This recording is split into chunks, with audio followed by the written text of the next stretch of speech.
Good to have you guys back. We got Coach Shackelford on for a second session. This is his kickoff coverage techniques and schemes. Happy to have him. This is the last session of this weekend's internet clinic. So thanks guys for sticking around. We got a good solid group of coaches on right now. Looks like we got about 55 coaches on here, Coach Shackelford. So I'll go ahead and Beautiful. pass it over to you, and it's all yours. All right. Hey, thanks a bunch, John. Hey, coaches, thanks for taking the time to spend the afternoon with me and talk a little football. For you guys that are coming back from the previous clinic, we're just going to build off. We talked about the kickoff return. Now we're going to talk about the kickoff coverage. Anybody that's new to this particular clinic that's just starting with us, my email address is there at the bottom of the screen.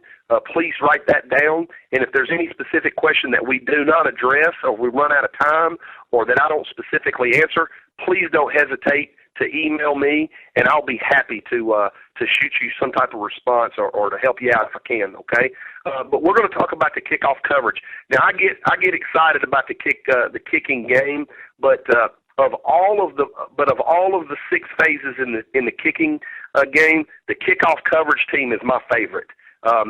There. I get more excited. I'm the offensive coordinator for our football team, but there's nothing that gets me more fired up than the kickoff team and the kickoff unit. So this is an exciting clinic to talk about. Let's see if I can advance this slide. John, I'm having a hard time moving this slide. All right. Yeah, maybe we got frozen here. Oh, there you go. There you go. Okay. Did we go back? Okay.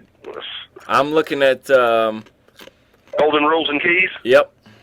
All right, buddy, we're rolling. Yeah, go. All right, hey, we're going to talk about some of the golden rules and keys, and again, it's kind of the formalities. We just got to talk about the rules that pertain to the kickoff coverage team, some critical keys that will allow your guys to maximize their abilities. I don't like to spend a lot of time, like I said in the previous clinic, talking about philosophy and all that. I like to get to the nuts and bolts and the meat and potatoes, but we have to stop for a second and recognize the specific rules that pertain to the kickoff unit and also the keys. And that's what we're going to do right now. We cannot for a second assume our kids understand the game like we do. They don't. They never will. That's why we got into the profession. We love the game. We study the game. That's why you're spending a Saturday with some goofball coach from Atlanta, Georgia. We just love the game. We like to learn. We like to get better. Our players are not always that way, so that they don't understand the game like we do. So we've got to teach specific parts of the game to them. In this case, it's the kickoff coverage team, and these are the rules that are going to be specific to the kickoff cover team that you really need to make sure that your kids understand completely and clearly, because otherwise it's not only going to embarrass you, but it could potentially cost you a game. First of all, we've got to automatically not assume that they understand these things. Teach them as if they don't know a thing.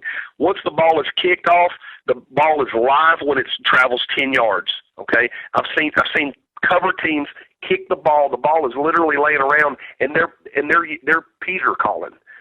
It amazes me, and to me, that's a coverage team that has not been coached up. So make sure that they understand that ball is anybody's when it travels 10 yards. Okay, obviously, if it hits the ground, it's live.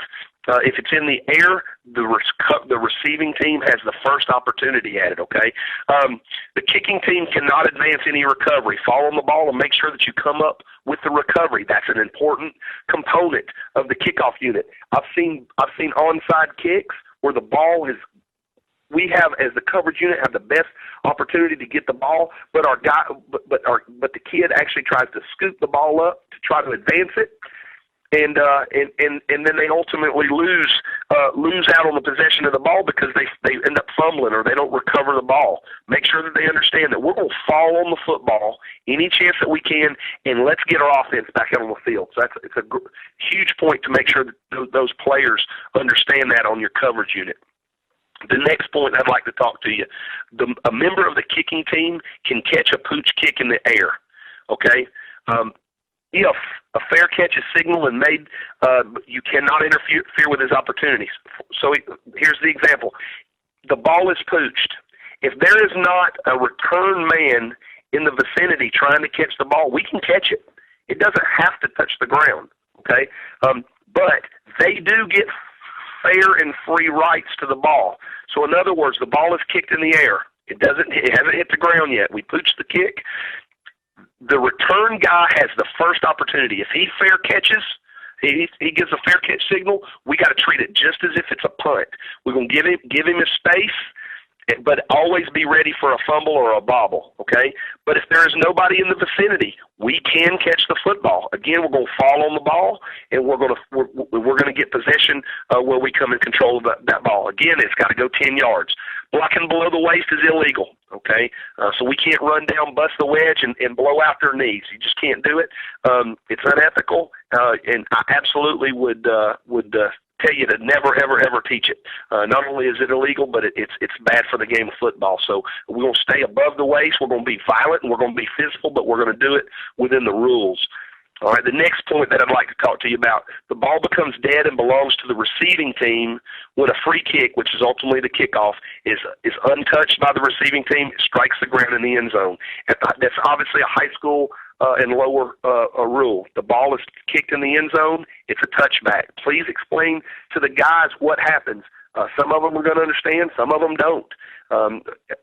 Several years ago, I did a bad job at it, and on a scrimmage game, we kicked the ball off, and it landed inside the end zone. The returner picked it up and was jogging back to the sideline with it, and one of my coverage guys car-killed him.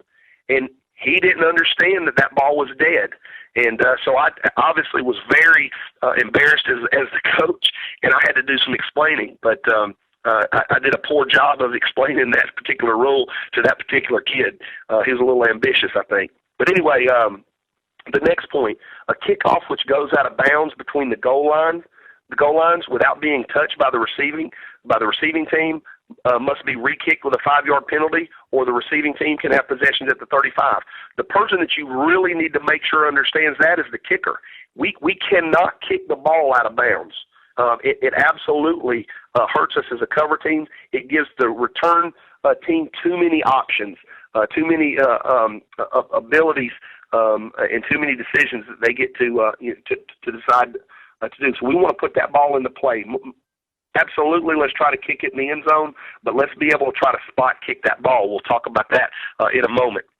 The next point I'd like to talk to you about, any member of the kicking team may use his hands or arms to ward off a blocker to push him out of the way in an illegal attempt to recover the ball. So you can use your hands as a cover team, okay?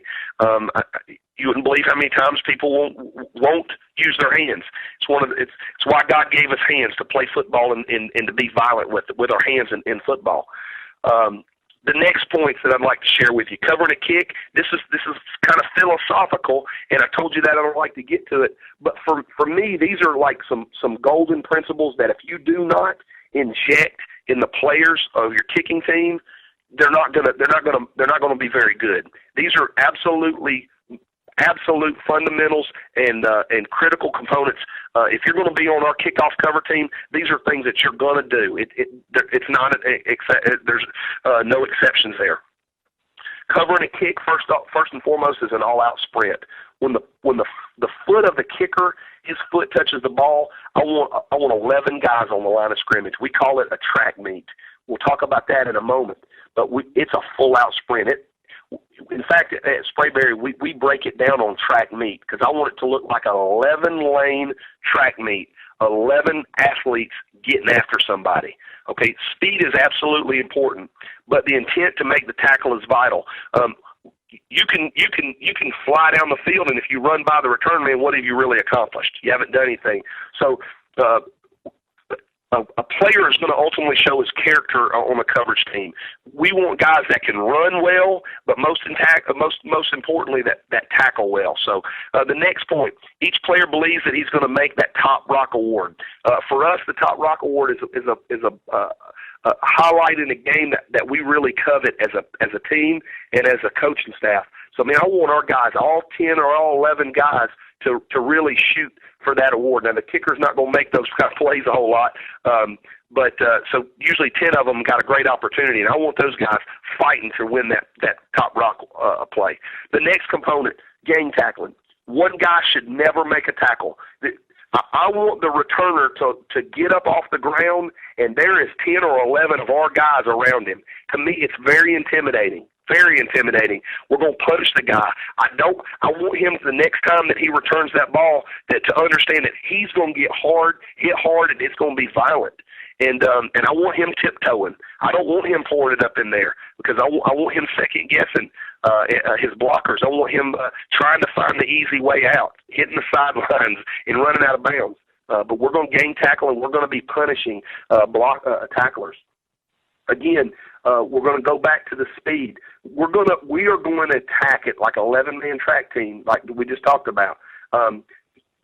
Up to about 35-yard line, we're going to avoid blocks. In most cases, we're going to miss 5 to 6 potential blockers just because we're going to run by them. And I'm going to give you some techniques and some ideas on how to do that.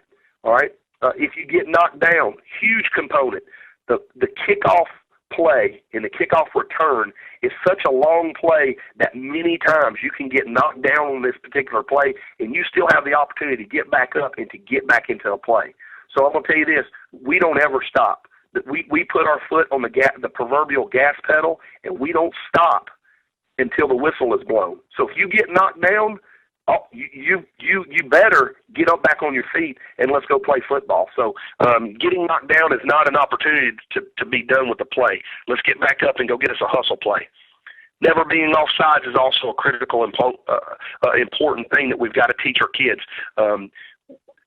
We want to take the line, we're going to practice it, and we're going to drill it, but we're not going to be offsides. And I'll tell you this, from an official standpoint, they hate to call offsides on the kickoff unit. You can ask any official, they hate it.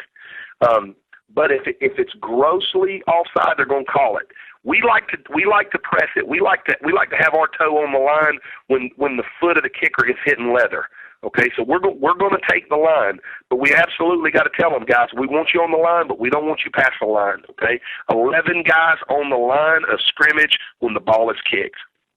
All right, the next and last point is our goals. The first thing that we're going to try to do is this: let's go down and create a turnover, whether it's an onside or whether we're going to strip the ball or whether we're going to knock the ball from the returner. Let's go create a turnover. I'm telling you guys, we're going to have a party on our sideline when that happens. Whether it's in practice or whether it's on a game, we're going to really have a lot of fun and create an exciting atmosphere when we create those turnovers. Because I want our kids really, really, salivating and licking their chops to create that turnover. Because man, what a great weapon to have if your cover team can create a turnover. And then the second thing is this, the next goal. We want the ball to be on the inside the 20-yard line, okay? If we do that, if you remember, you guys, on the last clinic, it's about a 3 to 7% chance of scoring when the ball starts behind the 20-yard line, the red 20. So if we feel like we're between the opponent has a 3 to 7% chance of scoring a touchdown if we can pin them inside the 20. Now that's huge. That's our advantage. So as a cover team, if we can kick the ball into the end zone, I'm throwing a party on the sideline with my guys. If we can go down and we can make a big time tackle inside the 20, I'm throwing a party, and I'm leading the party on the sidelines with our guys because that's a great play, and that's really going to help us be successful on game day. So make it fun. Have fun with that. Okay. Moving along. All right, personnel, coach, what kind of people do you like? Just like on every phase of the kicking game, I'm going to put my best players on the field. Let me tell you something. The best players are going to give you the best chance of being successful. And let me tell you something, guys. I see people do it all the time. They want to put in the second and third team guys to get them reps. Let me tell you this. I get them reps on practice, or I'll get them reps when we're winning big. But we're not going to do it on a game day when we're trying to win a football game. You know, we're just not going to do it. We're going to put our best guys out there that can go get the job done. So I'm going to tell you this: get guys that can run, get guys that can tackle well, and not just tackle well, but be able to make open field tackles, because that's one of the toughest things in football. Get guys that are relentless, that are physical, that are mean and nasty, and have a real good engine. Guys that can really go. I love it. I love it if you put a guy out there that's lazy, because he's going to create a vertical hole in your coverage. And I'm on return. I love those kind of guys, and we're going to attack those kind of guys. The guys I don't like are 10 or 11 guys that are relentless. Those are the guys that are tough. Those are the guys that are going to make you stay up late before the games. So, but that's the kind of people we're going to try to recruit for our kickoff team. Let's talk about the huddle. To me, a huddle on the kickoff team is important because there are strategies within the game that we will want to communicate with our coverage team, whether it's where we want to specifically kick the ball, whether we're going to pooch it, or whether we're going to drive it, whether we're going to try to drive it for a touchback or whether we're going to try to place kick it, whether we're going to try to middle dribble, whether we're going to try to squib or onside. Those are all things that we want to talk about to our coverage team, and we like to have the ball out and play ready to kick because it gives us some options. It also allows us, it's almost like the quick huddle on offense. It gives us options as a coaching staff when our huddle is out there, the ball is in play, and now we've got options, and it forces the return team to line up. So this is what we're going to do. We're going to line up in a huddle. This basically would represent the kicker, and this line ultimately would be the 40-yard line in a high school field with a football. Our toes and heels would be here on the 30-yard line, so we've got 10 yards from the line of scrimmage, okay? Okay, I'm having a problem here. Let's see if we can get this. Okay, we're good to go now, John. I got you. Front wedge, we're going to call these guys the right side. So if we're looking at it from the back, this is right 1, 2, 3, 4, 5. Here they line up like this. There's right side R1, R2, R3, R4, R5. This is L1, 2, 3, 4, and 5. Left side 1, 2, 3, 4, 5. Right side, but we just denote it as R1, R2, R3. Well, the kicker will step in the huddle, and he will give a call like we would on offense. For example, deep kick to area 3. Deep kick to area 3. Ready? Break. We're going to break out of it, and after the break call, all right, here's the call, and then we're going to turn and run. Now, this shows them running sideways. We won't do that, but I couldn't get fancy with my PowerPoint. That just shows you kind of the action.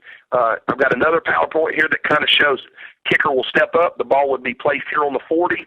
Obviously, the return team is here. Kind of get your bearings. Kicker's going to step in. He's going to give the call. The coach will make the call from the sideline. I'll give him an area 3 call. He'll say, deep kick to area 3, deep kick to area 3. Ready, break. On the break, R1, 2, 3, 4, and 5. L1, 2, 3, 4, 5. Okay? That's what we've got. Now, let's talk about that. Before we do that, let's talk about the stance.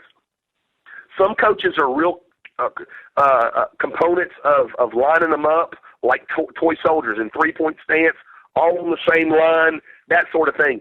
I'm not. I tell them get into a stance that's comfortable, that feels good to you. But here's the deal. My only requirement is this, that your feet are on the line of scrimmage, that you've got a foot on the 40-yard line when the kicker's foot touches the ball. That's my rule.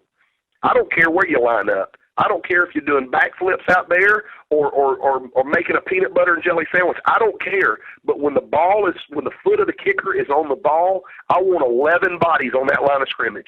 Okay, that's my rule. So I don't care how they line up. Some guys like to line up at 6 or 7 yards from the 40-yard line. Some guys like to get a little bit of a slow, jog and then run start. I don't care.